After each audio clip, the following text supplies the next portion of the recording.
आज का विषय थोड़ा गहरा है, थोड़ा हमारे रोजमर्रा की जिंदगी से जुड़ा हुआ, और शायद इस बारे में हमने कभी इतना सोचा नहीं। हम हर सुबह उठते हैं, ब्रश करते हैं, बिना ये सोचे कि उस टूथपेस्ट में कौन कौन से केमिकल्स हैं और वो हमारे शरीर पर क्या असर डाल सकते हैं। जब मैं छोटा था, मुझे याद है दादी नीम की दातुन का इस्तेमाल करती थी। उस वक्त तो मुझे ये सब थोड़ा पुराना और अजीब लगता था, लेकिन आज इतने सालों बाद जब मैं इन केमिकल्स के बारे में पढ़ता हूँ, तब मुझे उनकी बातों का असली मतलब समझ में आता है। टूथपेस्ट में कई तरह के रासायनिक तत्व होते हैं जो दांतों को साफ और स्वस्थ रखने में मदद करते हैं, लेकिन कुछ रसायन लंबे समय तक इस्तेमाल से स्वास्थ्य पर नकारात्मक असर भी डाल सकते हैं। चलिए जानते हैं टूथपेस्ट में इस्तेमाल होने वाले कुछ आम रसायनों और उनके संभावित नुकसानों के बारे में।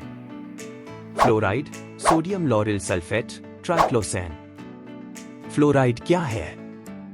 फ्लोराइड एक प्राकृतिक खनिज मिनरल है जो जमीन, पानी और कुछ प्रकार की खाद्य सामग्रियों में पाया जाता है। इसे आमतौर पर दांतों की कैविटी को रोकने के लिए टूथपेस्ट और पानी में मिलाया जाता है। फ्लोराइड दांतों के इनेमल को मजबूत करने का काम करता है, जिससे कैविटी का खतरा कम होता है। फ्लोराइड के नुकसान। हालांकि फ्लोराइड के कुछ फायदे हैं, लेकिन इसके कई नुकसान भी हो सकते हैं, खासकर जब इसकी अधिक मात्रा में सेवन किया जाता है। आइए जानते हैं फ्लोराइड के कुछ मुख्य नुकसान। Dental fluorosis. अगर फ्लोराइड का अधिक सेवन किया जाए तो यह बच्चों के दांतों पर सफेद धब्बे या ब्राउन धब्बे बना सकता है। इसे डेंटल फ्लोरोसिस कहते हैं। यह खासकर उन बच्चों में होता है जिनके दांत अभी विकसित हो रहे होते हैं। हड्डियों पर असर। अधिक फ्लोराइड के सेवन से हमारी हड्डियां कमजोर हो सकती हैं और इसमें फ्लोरोसिस नामक समस्या हो सकती है। यह हड्डियों में दर्द, जकड़न और फ्रैक्चर के खतरे को बढ़ा सकता है। इसे सिस्टेमिक फ्लोरोसिस भी कहा जाता है।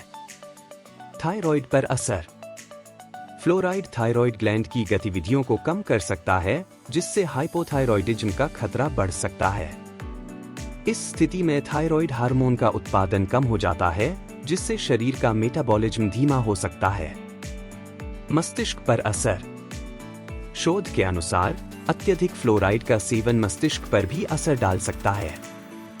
कुछ अध्ययनों में पाया गया है कि यह न्यूरोलॉजिकल समस्याओं को बढ़ा सकता है और बच्चों के आईक्यू लेवल को प्रभावित कर सकता है।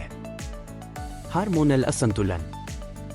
फ्लोराइड का शरीर में हार्मोनल संतुलन पर भी असर हो सकता है। यह विभिन्न हार्मोनल ग्रंथियों जैसे कि पीनियल ग्लैंड और थायराइड पर प्रतिकूल प्रभाव डाल सकता है। किडनी पर असर। फ्लोराइड का उच्च स्तर किडनी के लिए हानिकारक साबित हो सकता है। जिन लोगों की किडनी कमजोर होती है, उन्हें फ्लोराइड के सेवन में विशेष सावधानी बरतनी चाहिए।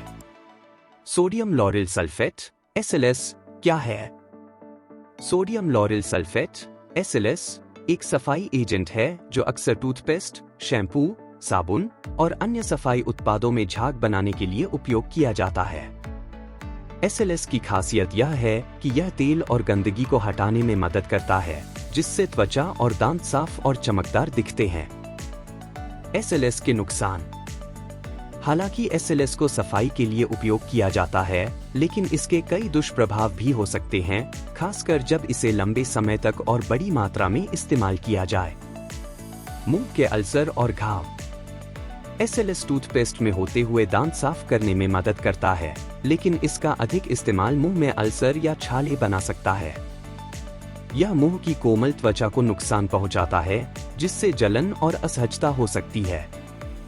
मुंह में सूखापन। SLS मुंह में प्राकृतिक तेल और लार को भी हटाने का काम करता है, जिससे मुंह में सूखापन और असहजता हो सकती है। यह सूखापन अन्य ओरल समस्याओं जैसे कि दुर्गंध और मसूड़े की बीमारियों का कारण बन सकता है। त्वचा में जलन और एलर्जी। SLS युक्त उत्पादों का बार बार उपयोग त्वचा पर जलन, खुजली और सूजन का कारण बन सकता है। खासकर संवेदनशील त्वचा वाले लोग SLS से एलर्जी महसूस कर सकते हैं, जिससे उनकी त्वचा की स्थिति और भी खराब हो सकती है। आंखों में जलन। एसएलएस युक्त उत्पादों का उपयोग करते समय यदि यह आंखों में चला जाए तो इससे जलन और असहजता हो सकती है। प्राकृतिक तेलों का नुकसान। एसएलएस सिर्फ गंदगी ही नहीं बल्कि त्वचा के आवश्यक प्राकृतिक तेलों को भी हटाता है, जिससे त्वचा और बालों में रूखापन और कमजोरी आ सकती है। हार्मोनल असंतुलन। कुछ अध्ययनों के अनुसार एसएलएस का अधिक इस्तेमाल शरीर के हार्मोनल संतुलन को प्रभावित कर सकता है। हालांकि इस पर और अधिक शोध की आवश्यकता है, लेकिन यह चिंता का विषय हो सकता है। ट्राइक्लोसैन, ट्राइक्लोजन क्या है? ट्राइक्लोसैन एक एंटीबैक्टीरियल और एंटीफंगल एजेंट है जो अक्सर टूथपेस्ट, साबुन, हैंड सैनिटाइजर और अन्य पर्सनल केयर उत्पादों में उपयोग किया जाता है। इसका मुख्य उद्देश्य बैक्टीरिया और फंगस को नष्ट करना और संक्रमण को रोकना है। हालांकि यह बैक्टीरिया के खिलाफ प्रभावी होता है, ट्राइक्लोसैन का उपयोग स्वास्थ्य के लिए हानिकारक हो सकता है और इसके कई दुष्प्रभाव पाए गए हैं। ट्राइक्लोसैन के नुकसान। हार्मोनल असंतुलन। कुछ शोधों से पता चला है कि ट्राइक्लोसैन हमारे शरीर के हार्मोनल संतुलन पर असर डाल सकता है। यह थायराइड और अन्य हार्मोन्स के उत्पादन में बाधा डाल सकता है, जिससे शरीर में हार्मोनल बदलाव हो सकते हैं। लंबे समय तक इसका उपयोग हार्मोनल असंतुलन का कारण बन सकता है। प्रतिरक्षा तंत्र, इम्यून सिस्टम पर असर। ट्राइक्लोसैन का अत्यधिक उपयोग प्रतिरक्षा तंत्र को कमजोर कर सकता है, जिससे शरीर का संक्रमणों से लड़ने का स्वाभाविक तरीका प्रभावित हो सकता है। एलर्जी और त्वचा पर प्रभाव। ट्राइक्लोसैन के उपयोग से त्वचा में जलन, खुजली और अन्य एलर्जी संबंधी समस्याएं हो सकती हैं। संवेदनशील त्वचा वालों के लिए यह विशेष रूप से हानिकारक हो सकता है। एंटीबायोटिक प्रतिरोध, एंटीबायोटिक रेजिस्टेंस। ट्राइक्लोसैन के कारण बैक्टीरिया समय के साथ प्रतिरोधी, रेजिस्टेंट हो सकते हैं। इससे एंटीबायोटिक्स का असर कम हो सकता है, जिससे संक्रमणों का इलाज मुश्किल हो सकता है। पर्यावरणीय प्रदूषण। ट्राइक्लोसैन का उपयोग पर्यावरण के लिए भी हानिकारक हो सकता है। यह पानी में घुलकर मछलियों और जलीय जीवों को नुकसान पहुंचा सकता है और पानी की गुणवत्ता को भी प्रभावित कर सकता है। कैंसर का खतरा। कुछ अध्ययनों में यह संकेत मिला है कि ट्राइक्लोसैन का लंबे समय तक उपयोग कुछ प्रकार के कैंसर के खतरे को बढ़ा सकता है। हालांकि इस पर अभी और शोध की आवश्यकता है, लेकिन यह एक चिंताजनक बात हो सकती है।